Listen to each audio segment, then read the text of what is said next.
International news now.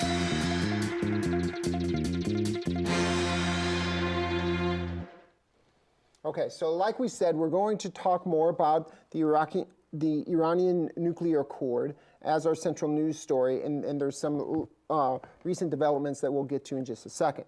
But first, we're going to talk a bit about some background. So, the Iranian nuclear accord stands out as one of the primary foreign policy legacies of the Obama administration. And as we've already laid out, in its simplest form, the deal was a straightforward exchange. Iran agreed to end its program of developing nuclear weapons for at least 10 years, and in return, the United States, Europe, Russia, and China, all the other signatories to this agreement, agreed to end a harsh sanctions regime that crippled Iran's economy.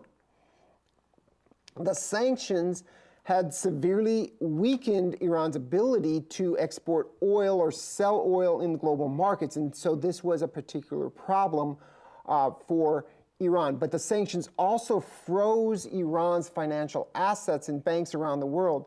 Thus, it wasn't able to access nearly $100 billion in offshore banking accounts.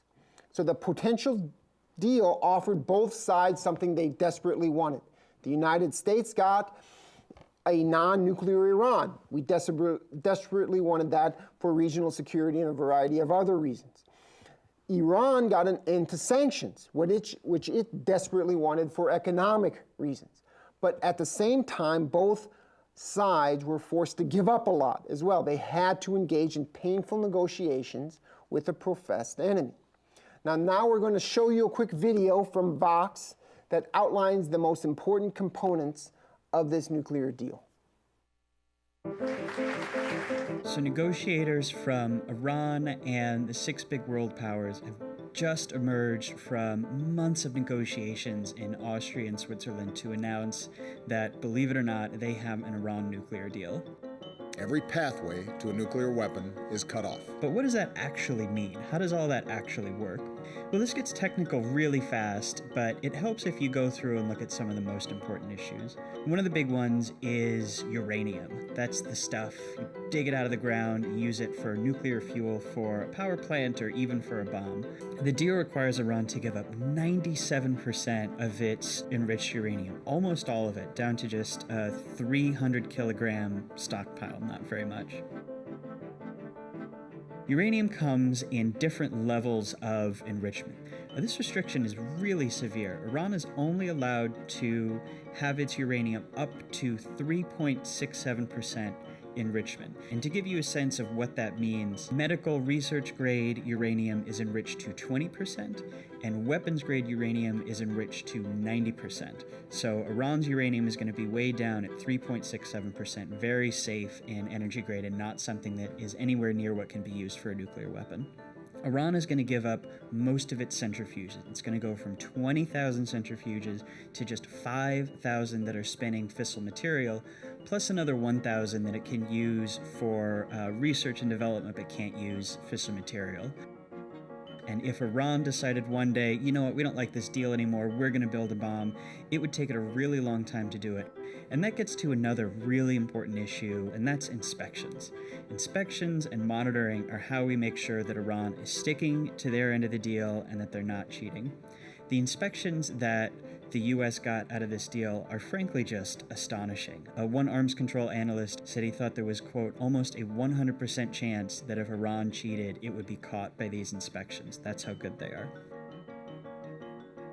So what does Iran get for accepting all of this? What Iran gets is relief from the economic sanctions that have been just crippling its economy. But what these sanctions do is they cut off Iran's economy from the outside world. They cut it off from international banking, international finance. These have been just devastating Iran's economy, and they are really desperate to get out from under these. And this is a big deal not just for Iran the state, but for the 77 million people of Iran who, it's a big middle class, and they've been suffering under economic sanctions for too long. And they will finally get to have a chance at having a real economy, hopefully very soon after this.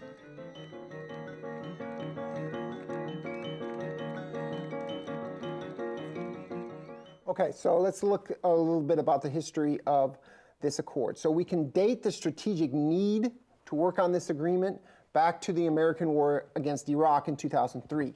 So recall that in the run-up to that war, President George W. Bush had lumped North Korea, Iran, and Iraq together in an axis of evil. So accordingly, he identified each country as a rogue nation and a significant national security threat to the U.S. While the U.S. opted for a military invasion against one of these rogue nations, Iraq, it did not do so against North Korea. And this sent an important signal to the Iranian regime. You could get toppled by the United States if you did not possess nuclear weapons, as Iraq did not. It became clear. Alternatively, you could deter war that might threaten your regimes if you had nuclear weapons, which North Korea possessed. And so Iran responded to these signals. It accelerated its nuclear weapons program in the midst of political change, significant political change in the Middle East. And given that Saddam Hussein had long been an enemy of the Iranian regime, his military defeat strengthened Iran's position in the region.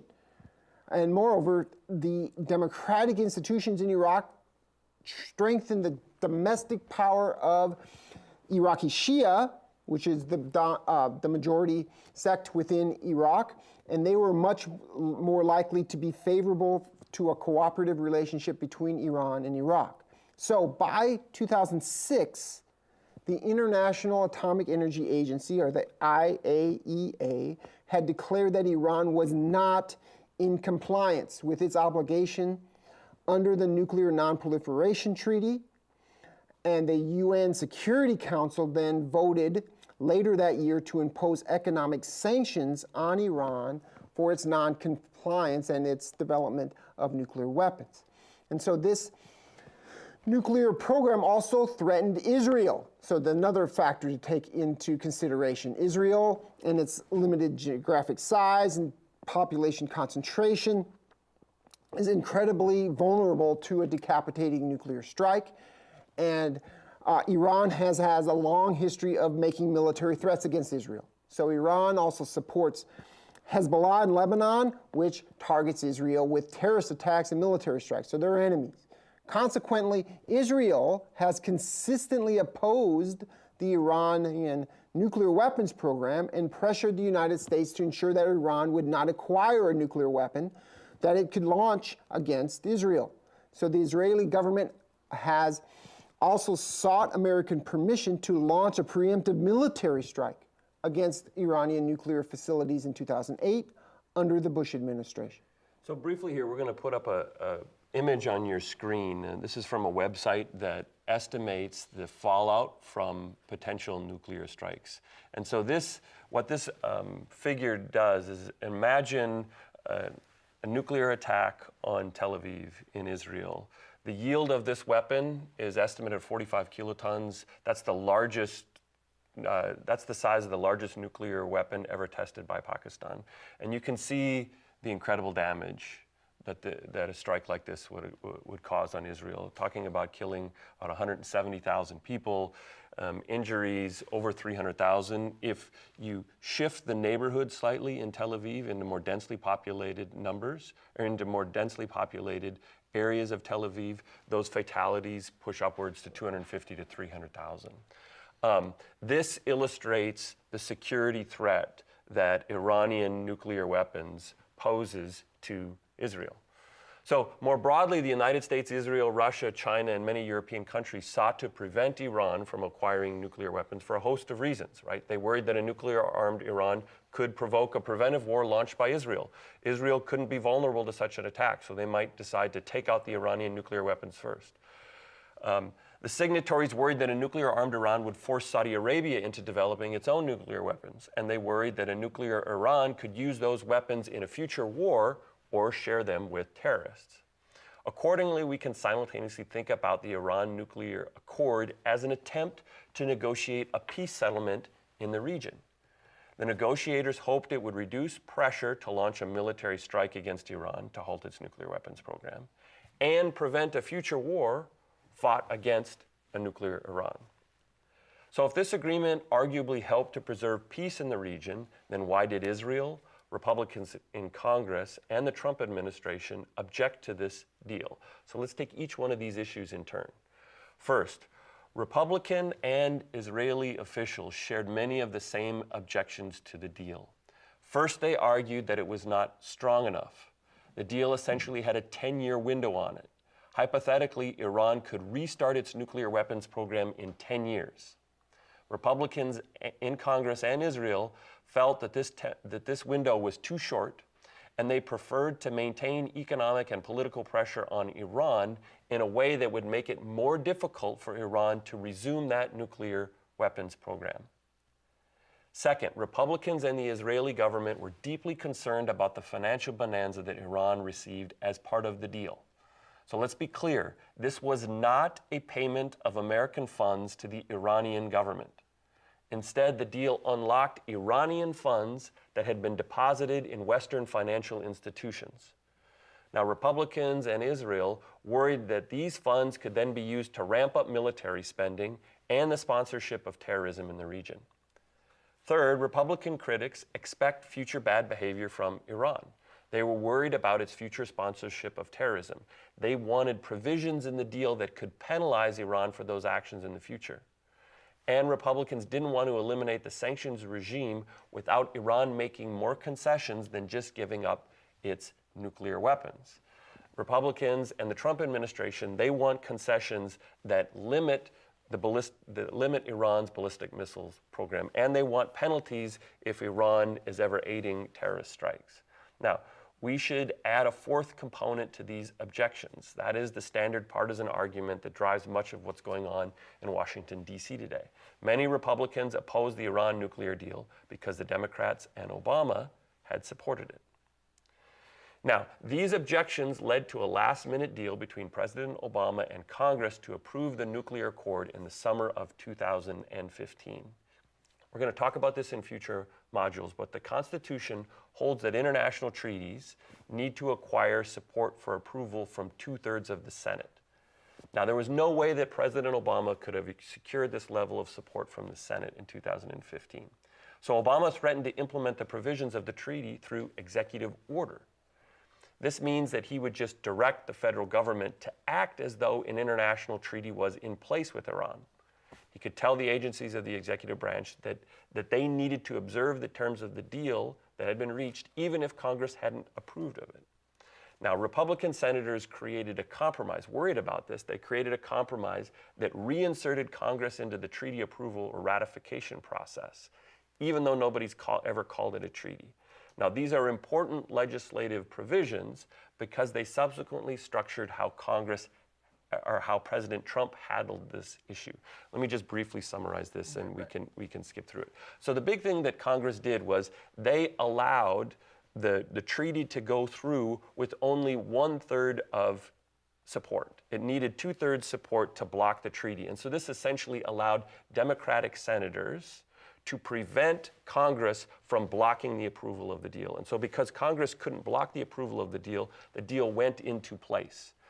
More importantly, though, Congress, as part of this agreement, Congress forced the executive branch to essentially report on the deal, report on Iran's compliance with the deal, and certify the deal every 6 months. What this did then, because Congress inserted this provision into the agreement, this gave future presidents the capacity to decertify the deal, declare that Iran wasn't in compliance, and create the political grounds to withdraw the United States from the agreement. This is what Trump did in May of 2018. Now, he repeatedly threatened to withdraw the United States from the deal in the first 18 months of his presidency. He was restrained from doing this. The Secretary of Defense in particular wanted the U.S. to remain in the deal, but Trump had regularly expressed political opposition to the deal, thought it was a horrible deal, agreed with the Israeli position, and had made this campaign promise to get rid of this horrible deal. Rip up the deal. And so this is what he did in May of this year. Let's go ahead and watch the clip from NBC News that gives us some background on this agreement, or on this decision to pull out in May of 2018.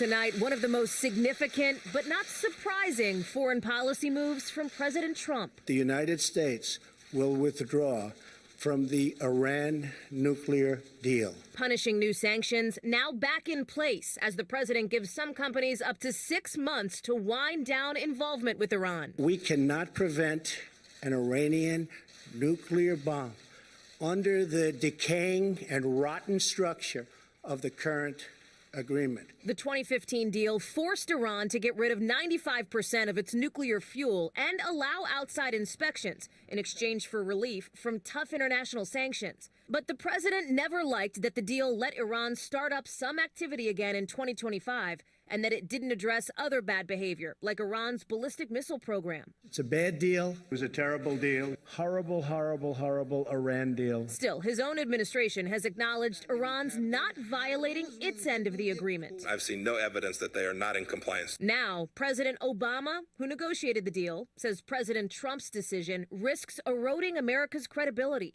John Brennan was his CIA director. Mr. Trump has sent the signal, do not count on the United States. You cannot believe what we say. Here at home, new sanctions might make it harder for Iran to sell its oil. That could trigger higher prices, which may mean you end up paying more for gas. And overseas? The message he's trying to send is that he may not live up to past agreements, but he will live up to the promises he makes. For the president, a significant step into uncharted territory.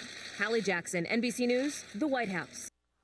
All right, so let's talk about this decision in May on a couple of grounds, and then we're going to talk about the more recent events in the last week or two. So first, we have the technical policy argument made by President Trump.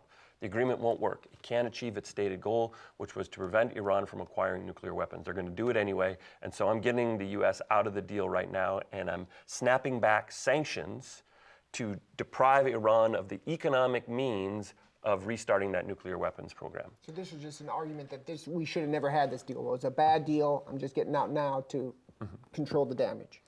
Second, throughout his presidency, the Trump administration has added new demands on Iran that were not part of the original agreement as conditions for, say, negotiating a new agreement with Iran.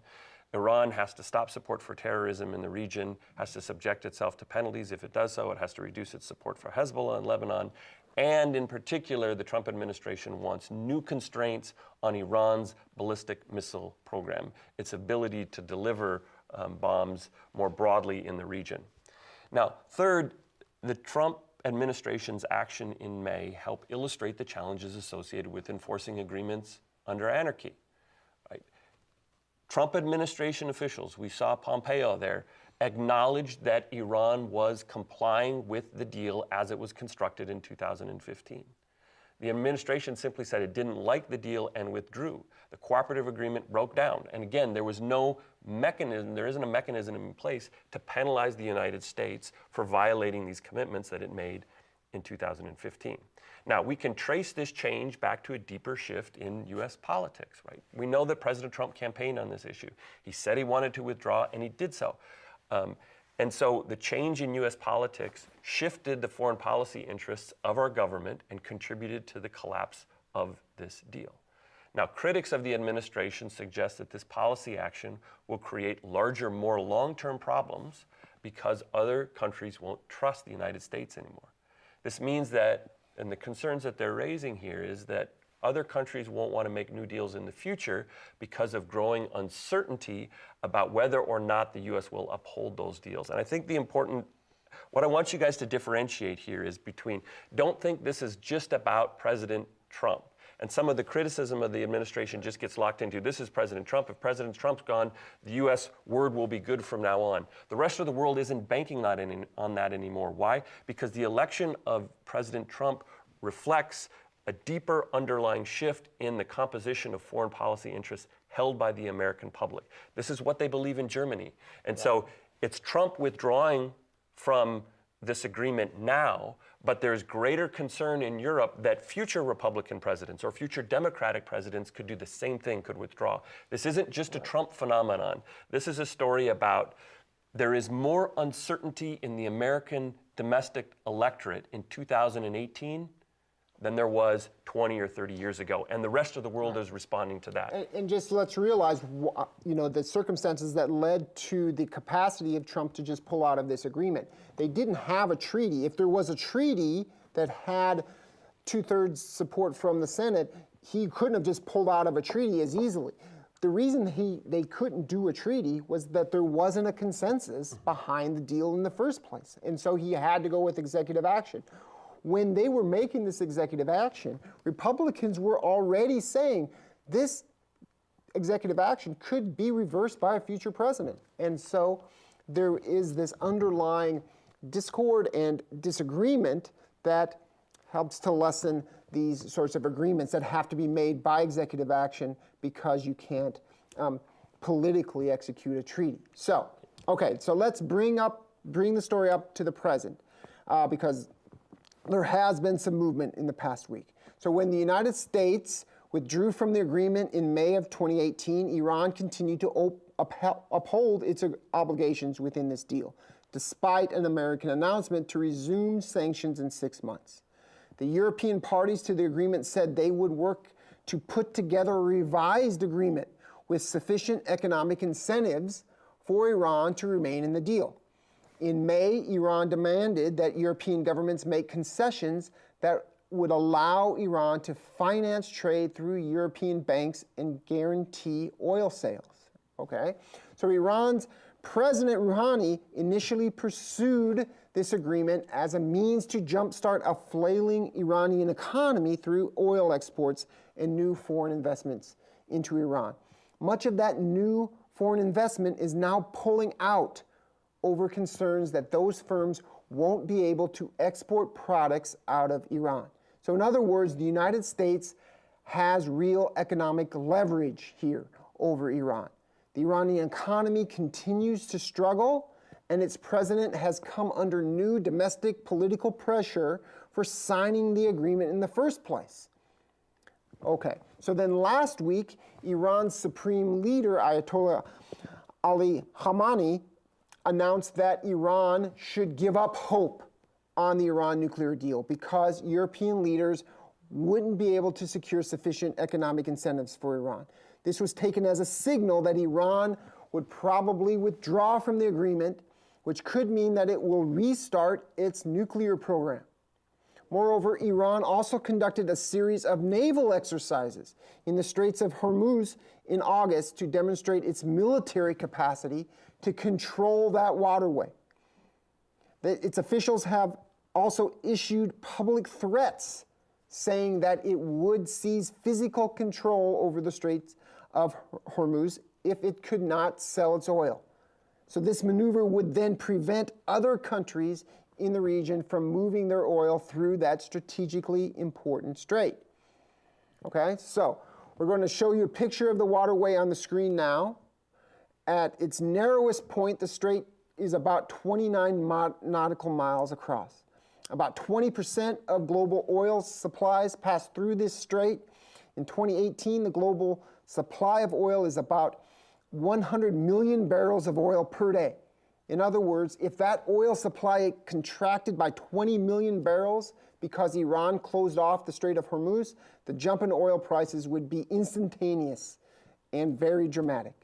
Right, Iran is making a threat. You better come back to the table and put together a nuclear deal, uphold the agreement that you made back in 2015, or we're going to contemplate military action to create chaos in global oil markets. Right, and so this has escalated the conflict in a variety of ways.